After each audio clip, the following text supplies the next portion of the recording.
So there he says, Derek Barnes, Carlton Davis, they're doing great, but I don't see them coming back at all. And now why did the Aiden thing, though, when you say I don't see him coming back, but if anybody can do it, Aiden can do it. So are we saying that he's out, or are we saying that he could come back? Well, he's saying that he's not. It sounds to me like Dan Campbell's just telling himself, don't expect it. But if it happens, awesome.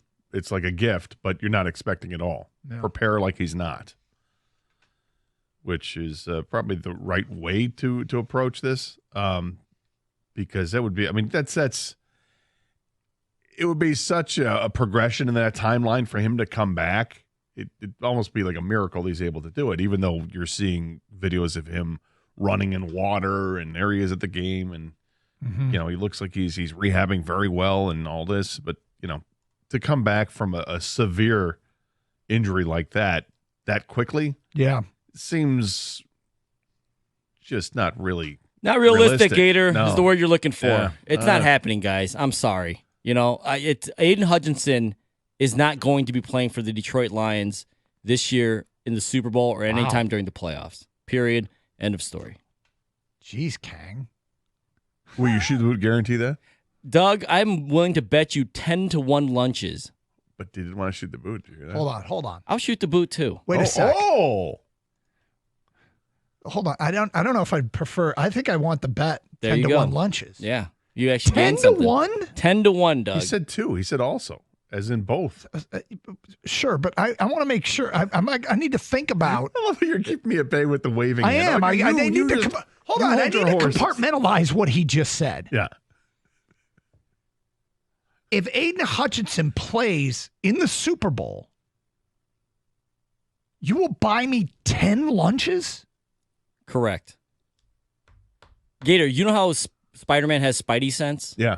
The Karsch Casino has a sense as well. Oh, there's a sense, yeah. He sensed favorable odds, like incredible odds. This feels like a sucker's bet because it feels like parlays, right? Oh God, look at the payoff. All I need is these 17 things to happen, and I'll make $1,000 on a $4 bet. If all I need is all of these, and I can see each and every one of these 17 things happening, I'm all in. I should double it, and I'll make $2,000. And then you go around, look at this parlay I made. Look at this parlay I made.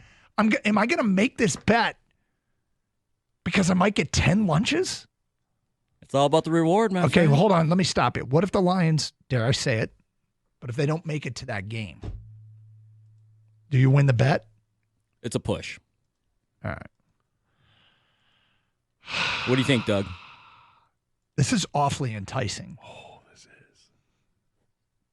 Let me consult with my my colleague here, Scott Anderson. By all means. Scott Anderson. Yes. What do you make of this? I think this is really intriguing because your eyes get wide because of the bright shiny thing, which is the reward of 10. It's totally the parlay. And what you're doing is you're forgetting the part that for Khang, it's the easy button that he gets a lunch because the odds are way in his favor that Hutch is not going to be able to come back. So basically, Khang's looking for a free lunch. I don't want. You know what? Really, I don't want Khang to have to buy me 10 lunches. Yes, you do. That's why you would want to make the bet. No, I want 10 lunches.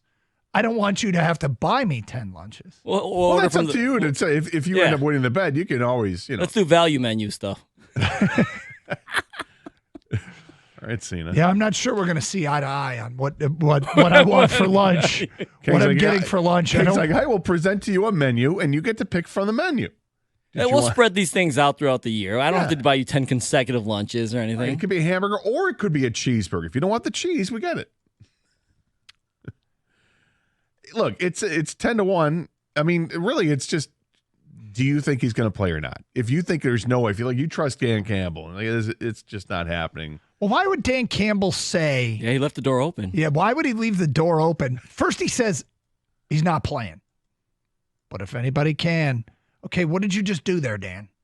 And I'm not mad at him. Don't get me wrong. This isn't some sort of federal offense. I'm just saying, why did he leave the door open? So, okay, again, getting back to the wager, because we love the wager. Really what it comes down to is it's an emotional hedge. Would you gladly give Khang a lunch? If Aiden Hutchinson doesn't play in the Super Bowl? I guess it's the other way around. For Khang, it's the emotional hedge. Khang would be like, hell yeah, if Hutch is going to play, I'll give you 10 lunches. The weird thing about it is, and from a pure football standpoint, I don't expect Aiden Hutchinson, let's just say he gets physically cleared to play in that game in 32 days or whatever it is. I can't imagine him picking up where he left off as a problem. Oh, that'd be really hard to right. Yeah. I agree with you. So I don't know that getting Aiden Hutchinson back for the Super Bowl, my instinct tells me it wouldn't even be that big of a deal on the field.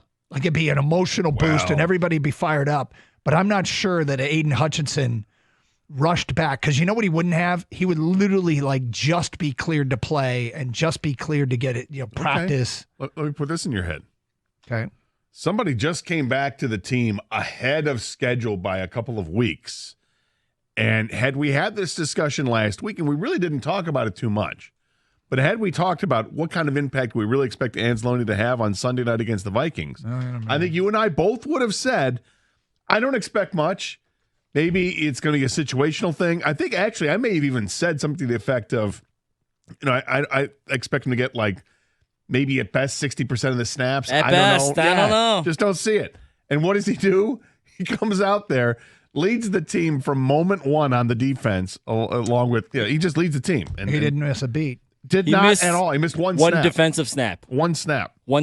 And that's coming back ahead of schedule. When I think, and after hearing him talk after the game, he legitimately wasn't sure if he was going to play in the game because he wasn't sure if the time was right for him to come back with, had he healed enough? Is he going to hurt himself? Is he going to put himself in more jeopardy? But he was out for a month and a week. If Aiden returns, it'd be 4 months.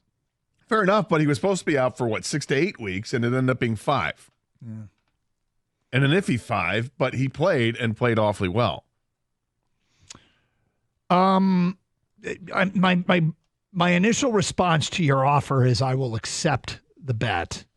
But I also want to talk about what defines a lunch. Oh, come on now, man. What is that? What we've always done. Yeah. What do you think Khang's all of a sudden going to go with a Go-Gurt? I could only be so lucky. Yeah, yeah, right. A Go-Gurt and a Capri Sun. Yeah, well, when he mentioned value menu, it scared me a little bit. But I'm on. Let's go. Oh, he's in. We're in. All right. Do you also want to do the shoot the boot? I'll throw it in there. That's fine. I'm very confident about this. And it's not that if he comes back and plays, I'd be a pretty good shoot the boot. Yeah, it would be. Yeah. I mean, I would celebrate that because I got to tell you, Doug, I know you're worried if he were even to be cleared, how effective would he be? I don't think they'd put him in the game unless he was going to be effective at all. It's the Super Bowl. They're not doing it for just show. It'd be hysterical if he's cleared to play and then he's a healthy scratch. Yeah.